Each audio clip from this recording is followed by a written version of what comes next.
Salam jumpa kembali saudara-saudariku yang terkasih dalam Tuhan kita Yesus Kristus. Salam sejahtera untuk kita semua.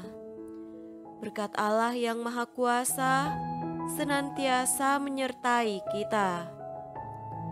Marilah kita mendengarkan dan merenungkan bacaan-bacaan kitab suci hari Kamis tanggal 7 Juli tahun 2022.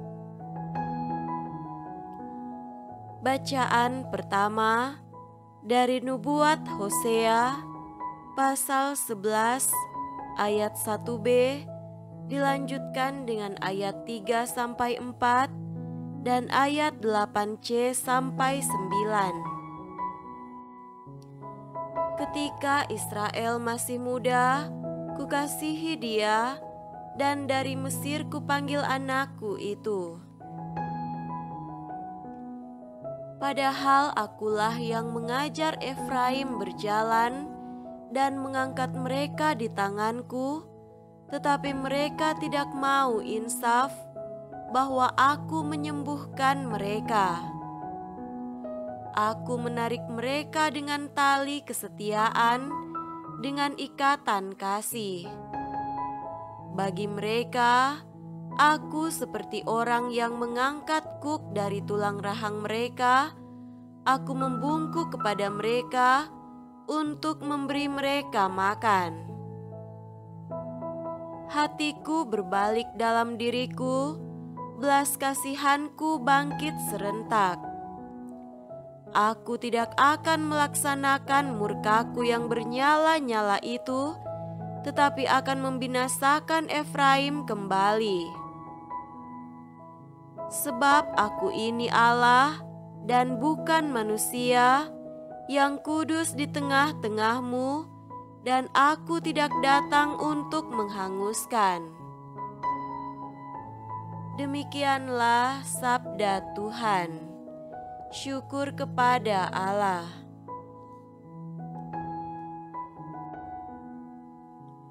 Semoga Tuhan beserta kita sekarang dan selama-lamanya. Inilah Injil suci menurut Matius. Dimuliakanlah Tuhan. Injil Matius pasal 10 ayat 7-15. Pergilah dan beritakanlah, kerajaan sorga sudah dekat. Sembuhkanlah orang sakit, bangkitkanlah orang mati, tahirkanlah orang kusta, usirlah setan-setan. Kamu telah memperolehnya dengan cuma-cuma, karena itu berikanlah pula dengan cuma-cuma. Janganlah kamu membawa emas, atau perak atau tembaga dalam ikat pinggangmu. Janganlah kamu membawa bekal dalam perjalanan. Janganlah kamu membawa baju 2 helai, kasut atau tongkat, sebab seorang pekerja patut mendapat upahnya. Apabila kamu masuk kota atau desa, carilah di situ seorang yang layak dan tinggallah padanya sampai kamu berangkat. Apabila kamu masuk rumah orang, berilah salam kepada mereka. Jika mereka layak menerimanya, salammu itu turun ke atasnya. Jika tidak, salammu itu kembali kepadamu. Dan apabila seorang tidak menerima kamu dan tidak mendengar perkataanmu, keluarlah dan tinggalkanlah rumah atau kota itu, dan kebaskanlah debunya dari kakimu. Aku berkata kepadamu, sesungguhnya pada hari penghakiman, tanah Sodom dan Gomora akan lebih ringan tanggungannya daripada kota itu. Demikianlah sabda Tuhan. Terpujilah Kristus.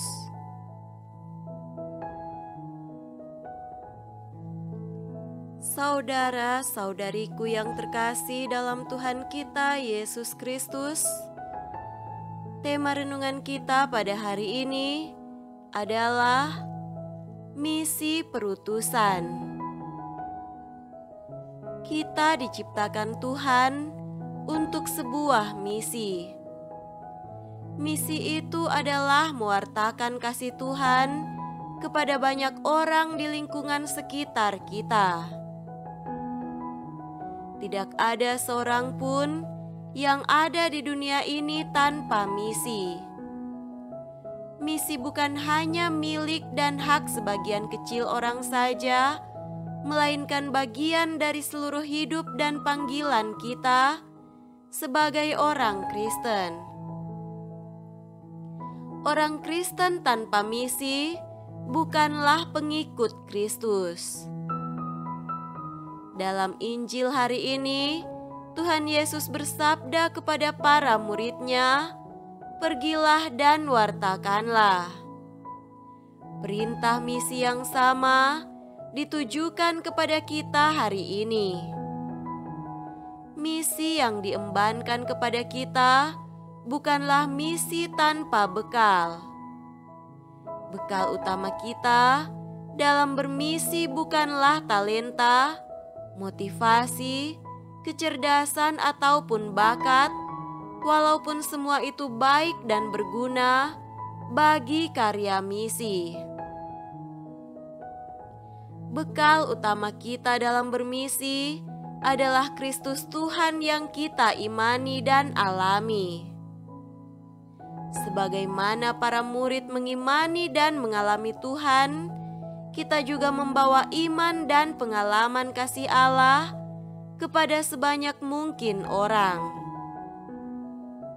Di tengah berita buruk, derita akibat wabah, serta perdamaian dunia yang tidak stabil, pewartaan tentang kasih Allah itulah yang dibutuhkan banyak orang saat ini.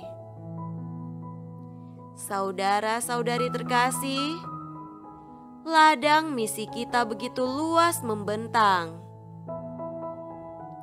Di mana kita bermisi? Keluarga, tempat kerja, tempat bermasyarakat, dan lingkungan hidup kita. Bermisi pertama-tama bukan berteriak, melainkan dengan kesaksian seluruh hidup kita. Santo Antonius dari Padua berkata, tindakan nyata lebih keras daripada kata-kata. Biarkanlah kata-katamu mengajar, tetapi tindakanmu berbicara. Hidup kita adalah misi untuk mewartakan Tuhan dalam seluruh perilaku kita. Semoga dengan demikian, saudara-saudari kita bisa terpikat pada Kristus dan memberi diri untuk menyerahkan hidup mereka kepada Tuhan. Semoga demikian. Amin.